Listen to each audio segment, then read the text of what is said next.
दोस्तों, मैं अब्बास हफीज हूं। क्या आपको लगता है कि जापान के प्रधानमंत्री ने एक नज़ीर कायम की है, एक नज़ीर पेश की है और उससे सीख लेना चाहिए भारतीय जनता पार्टी के नेताओं को, भारतीय जनता पार्टी को, खास तौर पर भारत के गृह मंत्री अमित शाह जी को, क्योंकि जापान के प्रधानमंत्री ने इस्तीफा दे दिया है प्रधानमंत्री के पद से। शिंजो आबे ने यह कहकर इस्तीफा दिया है कि वो बीमार रहने लगे हैं, उनको हेल्थ इश्यूज हैं, इसलिए वो देश हित के लिए इस्तीफा दे रहे हैं। वो चाहते हैं कोई दूसरा व्यक्ति उनकी पार्टी का प्रधानमंत्री बने और देश को आगे लेकर जाए। इसी के चलते उनका इस्तीफा कबूल हुआ और दूसरे व्यक्ति जिनका नाम है योशिहिडे सुगा, उनको प्रधानमंत्री बना लिया गया है।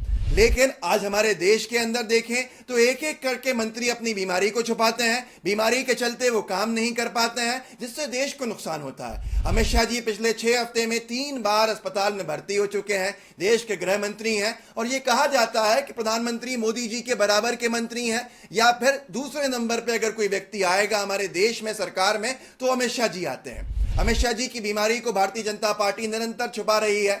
अमित शाह जी ने लॉकडाउन में किस तरह से अपनी मिनिस्ट्री को चलाया है हम सब जानते हैं। मैं उनका विरोध करने के लिए ये बात नहीं कह रहा हूं, बल्कि मैं देश हित में एक बात कह रहा हूं। अमित शाह जी को आज आराम करना चाहिए, जब वो स्वस्थ हो जाएं तो वो फिर से आए, सत्ता का हिस्सा बने। लेकिन इस वक्त कोई फुल टाइम फिट मंत्री जो है उसको देश का गृह विभाग देना चाहिए। लेकिन अमित शाह जी के ऑरा से बाहर भारतीय जनता पार्टी नहीं निकल पाती है। मैं आपको पढ़ के सुनाता हूं।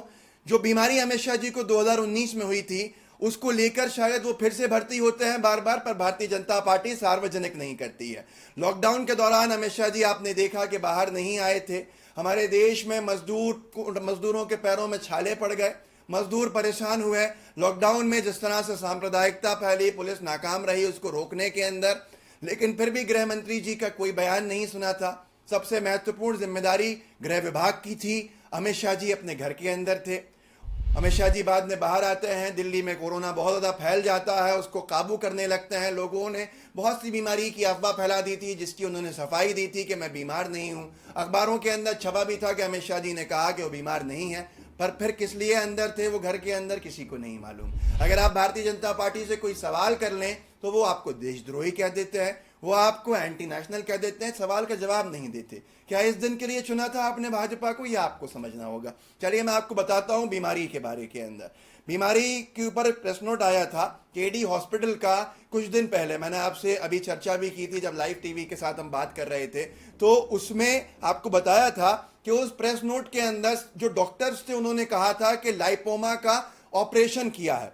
लाइपोमा एक ऐसी बीमारी है जिसमें गठाने होती हैं। उन्होंने कहा था डॉक्टर ने अहमदाबाद के अस्पताल के कि यहाँ गर्दन में पीछे लाइपोमा हो गया था, उनको भर्ती किया गया और उनको ऑपरेशन कर दिया गया। ये खबर थी 4 सितंबर 2019 की।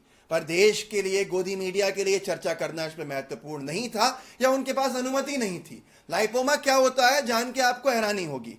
जान के इसलिए हैरानी होगी क्योंकि अगर इसको ये बढ़ता रहे तो भविष्य के अंदर डॉक्टर्स का कहना है, रिसर्च का कहना है, गठाने जो हैं इलाज हो भी जाए और बढ़ता जाए ये बाद में ओवरवेट की वजह से या दूसरी चीज़ों की वजह से, तो ये कैंसर के अंदर परिवर्तित हो सकता है। अब बार बार 1 साल होने वाला है। अमित शाह जी 6 हफ्ते में 3 बार अस्पताल में भर्ती हो गए।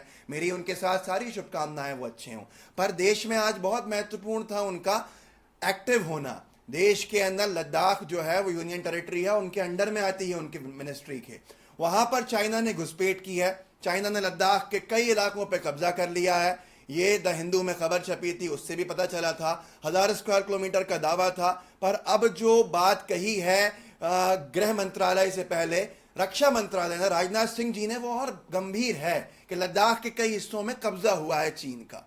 पर गृह राज्य मंत्री अमित शाह जी की जगह जो खड़े होने मजबूर हैं सदन में, उनका कहना है कहीं नहीं हुआ है। आज इस सब के लिए जिम्मेदार कौन है? कोरोना का रोकथाम में भारत पूरी तरह से नाकाम हो गया। स्वास्थ्य विभाग के साथ अगर कोई महत्वपूर्ण विभाग था दोस्तों, तो वो गृह विभाग है। गृह विभाग के पास ये पूरा कंट्रोल है, पूरा मैनेजमेंट है। यूनियन टेरिटरीज की पूरी पुलिस उनके पास है। दिल्ली राजधानी है, वहाँ की पुलिस गृह विभाग के अंडर में आती है। और गृह मंत्री महोदय बार बार बीमार होते हैं। पिछले बार भी देखा कि भाजपा ने सत्ता की लोलुपता में, सत्ता की चाहत में, सत्ता के नशे में, सत्ता नहीं चले जाए मनोहर पर्रिकर जी से कैंसर की हालत में आखिरी वक्त तक काम कराया था। आप सबके सामने है ये मामला। उसके बाद उनकी क्या हालत हो गई थी, राइस पाइप और कैप लगा के जब वो जाते थे बाहर, कि उनसे चलते भी नहीं बनता था। पर क्योंकि उनका नहीं रखने के बाद सरकार गिर जाती।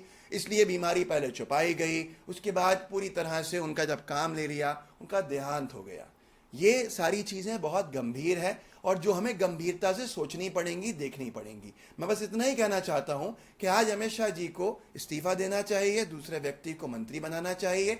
बाद में जिंदगी पड़ी हुई है, सत्ता के साथी सब लोग बन सकते हैं, पर आज भाजपा के लिए अपने नेताओं के हित से जरूरी है देश हित। देश हित के बारे में क्या भाजपा सोच रही है, ये आपके सामने है। मैं आपको जानकारी देना चाहता था, जानकारी लीजिए, आगे बढ़ाइए।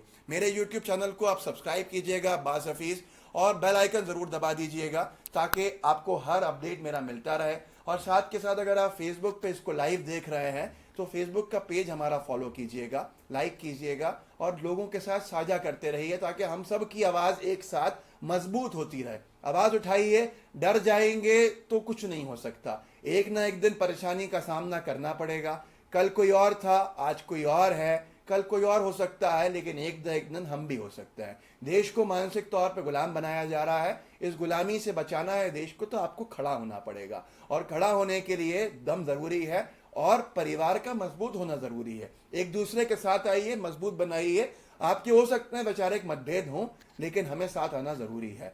तो इसको सब्सक्राइब करने के बाद वीडियो को शेयर भी कर दीजिएगा, अपने व्हाट्सएप ग्रुप में शेयर कर दीजिएगा ताकि लोगों को पता चले। जय हिंद साथियों, जय भारत।